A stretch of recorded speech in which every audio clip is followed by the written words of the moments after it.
मैं अपनी सहेली के घर से निकली तो लगभग आधी रात का समय था। शहर सामान्य से ज़्यादा शांत था। मुझे याद है कि मैं सोच रही थी कि लॉस एंजलिस के लिए यह कितना रेयर था। ना कोई चमकते हुए हॉर्न्स, ना सायरन्स की गूंज। मेरा नाम क्लेयर नवारो है और वो रात डिनर के बाद घर जाने के लिए बस एक सामान्य ड्राइविंग रात होने वाली थी। मैं घबराई हुई नहीं थी। मैंने यह रास्ता सैकड़ों बार पार किया था। मेरी पसंदीदा प्लेलिस्ट चल रही थी। हेडलाइट्स खाली लेन पर सरक रही थी। सब कुछ ठीक लग रहा था। फिर मैंने उसे देखा। पहले तो वो रियर व्यू मिरर में सिर्फ हेडलाइट्स का एक जोड़ा था, कुछ भी सामान्य नहीं था, जब तक कि मैंने ध्यान नहीं दिया कि वे कई मील से वहीं थे।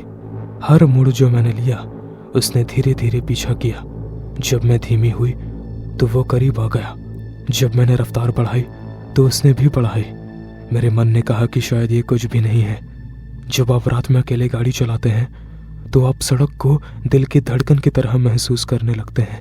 हर आवाज़ तेज महसूस होती है, टायर, हवा, आपकी अपनी सांस। और मैं कसम खाती हूँ कि उस सन्नाटे में मैं उन हेडलाइट्स को मुझे देखते हुए महसूस कर सकती थी।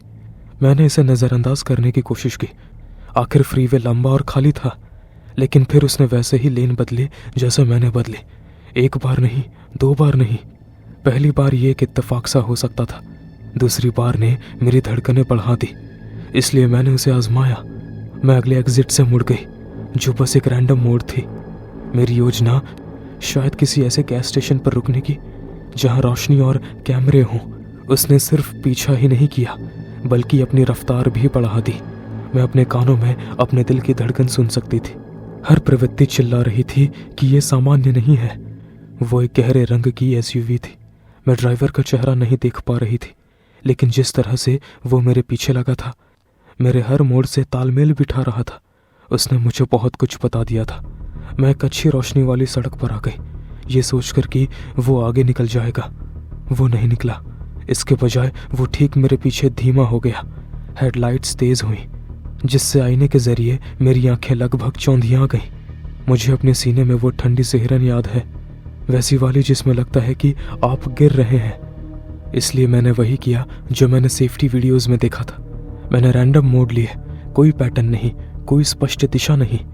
मैं देखना चाहती थी कि क्या वो अपनी दिलचस्पी खो देगा, लेकिन हर कोने पर उसने मेरा पीछा किया।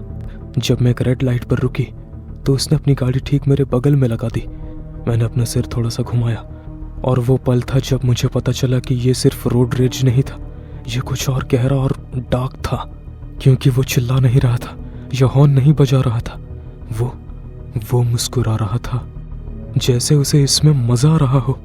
लाइट हरी हो गई, लेकिन मैं एक सेकंड के लिए हिल नहीं सकी। मेरे हाथ स्टीयरिंग व्हील पर जम गए थे। वो मुस्कान, वो वैसी नहीं थी जो लोग सभ्यता के नाते देते हैं। वो उस तरह की थी जो कह रही थी कि मैं तुम्हें देख रहा हूँ, मैंने तुम्हें पहले ही चुन लिया है। मैंने गैस दबाया और तेजी से आगे बढ़ी। मेरे टायर इतनी जोर से चीखे कि रेडियो की आवाज़ डूब गई। मेरे पीछे एसयूवी भी बिना किसी मेहनत के रफ्तार पकड़ते हुए मेरे साथ बनी रही। मैं जिस भी लेन में गई वो वही था। ये सिर्फ पीछा करना नहीं था, ये शिकार करना था। एक मोड़ पर मैंने साइड मिरर से उसकी झलक देखी। उसने अपनी खिड़की नीचे की ओर कुछ चिल्लाया। मैं सुन नहीं सकी, लेकिन उसकी आंखों की चमक ने सब कुछ कह दिया। वो गुस्से में नहीं था, उसका मनोरंजन हो रहा था, जैसे ये कोई खेल हो और मैं हार रही थी। मैंने 911 पर कॉल करने की कोशिश की, लेकिन मेरे हाथ बहुत ज़्यादा काँप रहे थे। पहली कोशिश नाकाम रही। मैं एक मोड़ चूक गई और एक अंधी गली में पहुंच गई, एक बंद पड़े डाइनर के पास का अंधेरा इलाका। तभी उसकी हेडलाइट्स और तेज हो गई। वो तेजी से करीब आ रहा था। मैं घबरा गई और गाड़ी रिवर्स की, एक कचरे के डिब्बे से टकराते टकराते बची। मेरा दिल इतनी तेजी से धड़क रहा था कि मेरी सांसें छोटी और घबराहट भरी हो गई। मेरा कॉल डिस्पैच को लग गया।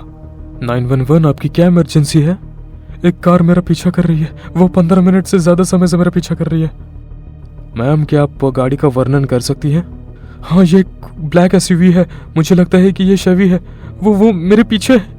ऑपरेटर ने मुझे नज़दीकी पुलिस स्टेशन की ओर जाने को कहा। मुझे पता भी नहीं था कि वो कहाँ है, लेकिन मैंने कॉल चालू रखा।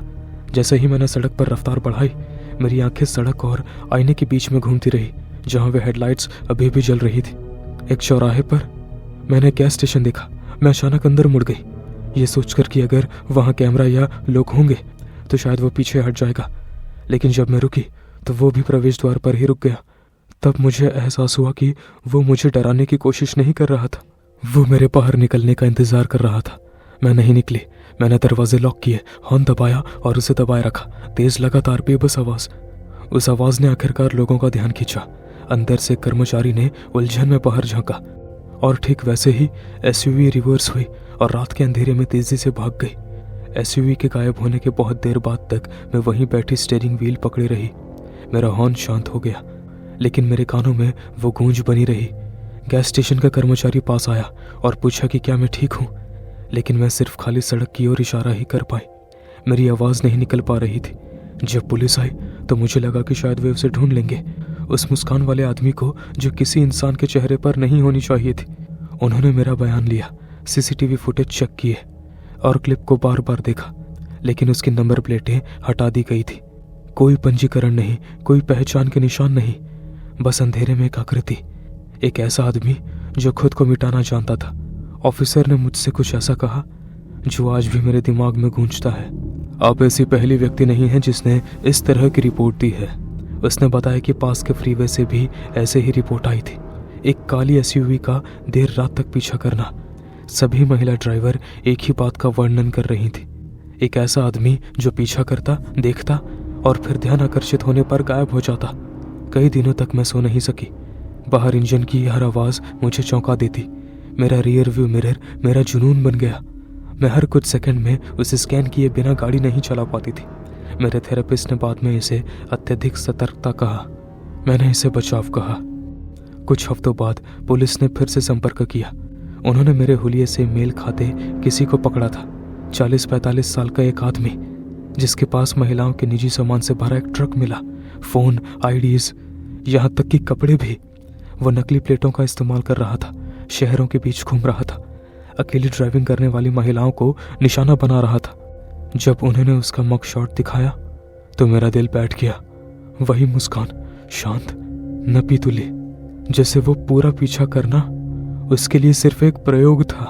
उस रात मैंने स्नैपचैट, हर राइड शेयर ऐप, यहाँ तक कि अपनी जीपीएस हिस्ट्री भी डिलीट कर दी। मैंने महीनों तक अकेले गाड़ी चलाना बंद कर दिया, क्योंकि एक बार जब आपका शिकार किया जाता है तो आप सड़क को फिर कभी उस तरह से नहीं देख पाते।